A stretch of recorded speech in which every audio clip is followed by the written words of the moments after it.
a rather full face, humanely intelligent in expression. On a fair day, with a fair wind and all going well, a certain musical chime in his voice seemed to be the veritable unobstructed outcome of the innermost man. He had much prudence, much conscientiousness, and there were occasions when these virtues were the cause of overmuch disquietude in him. On a passage so long as his craft was in any proximity to land, no sleep for Captain Graveling. He took to heart those serious responsibilities not so heavily borne by some shipmasters. Now, while Billy Budd was down in the forecastle getting his kit together, the Indomitable's lieutenant, burly and bluff, was in Captain Graveling's cabin, sitting before the shipmaster with a glass of rum and water in front of him. The master broke the silence, and there lurked a rueful reproach in the tone of his voice. "Lieutenant, you are going to take my best man from me, the jewel of 'em."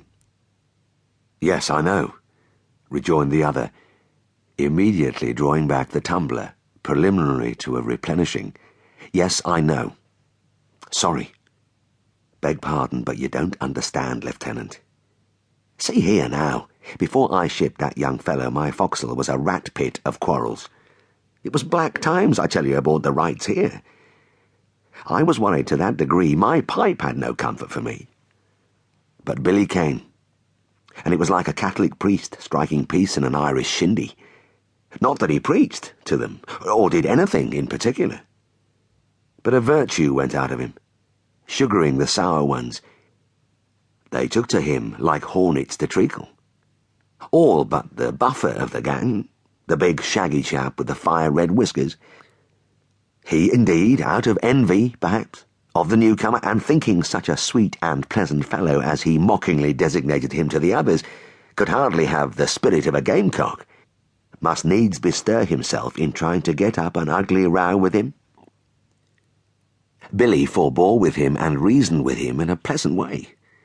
He is something like myself, Lieutenant, to whom aught like a quarrel is hateful. But nothing served. So, in the second dog watch one day, the Red Whiskers, in presence of the others, under the pretence of showing Billy just whence a sirloin steak was cut, for the fellow had once been a butcher, insultingly gave him a dig under the ribs. Quick as lightning, Billy let fly his arm. I dare say he never meant to do quite as much as he did, but anyhow he gave the burly fellow a terrible drubbing. Well, it took about half a minute, I should think. And Lord bless you, the lubber was astonished at the celerity, and will you believe it, Lieutenant, the Red Whiskers now really loves Billy. But they all love him. Some of them do his washing, darn his old trousers for him. The carpenter is at odd times making a pretty little chest of drawers for him. Anybody will do anything for Billy Budd. And it's the happy family here. But now, Lieutenant, if that young fella goes, I know how it'll be aboard the Rights. Not again, very soon, shall I lean over the capstan smoking a quiet pipe. No, not very soon again, I think. Aye, Lieutenant, you are going to take away the jewel of 'em. You are going to take away my peacemaker." "Well," said the officer, who had been listening with amused interest to all this, and was now waxing merry with his tipple. "Well, blessed are the peacemakers, especially the fighting peacemakers, and such are the 74 beauties, some of which you see poking their noses out of the portholes of yonder warship Line 2 for me," pointing through the cabin window at the Indomitable. "But courage, don't look so downhearted, man. Why, I pledge you in advance the royal approbation.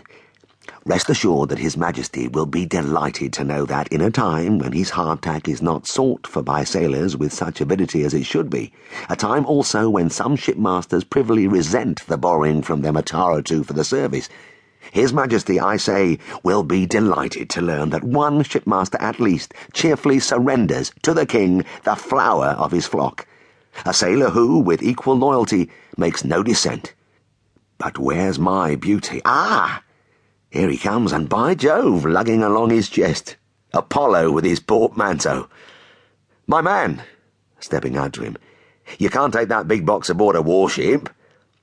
Put your duds in a bag, lad. Boot and saddle for the cavalryman, bag and hammock for the man-of-war's man." The transfer from chest to bag was made, and after seeing his man into the cutter and then following him down, the lieutenant pushed off from the rights of man.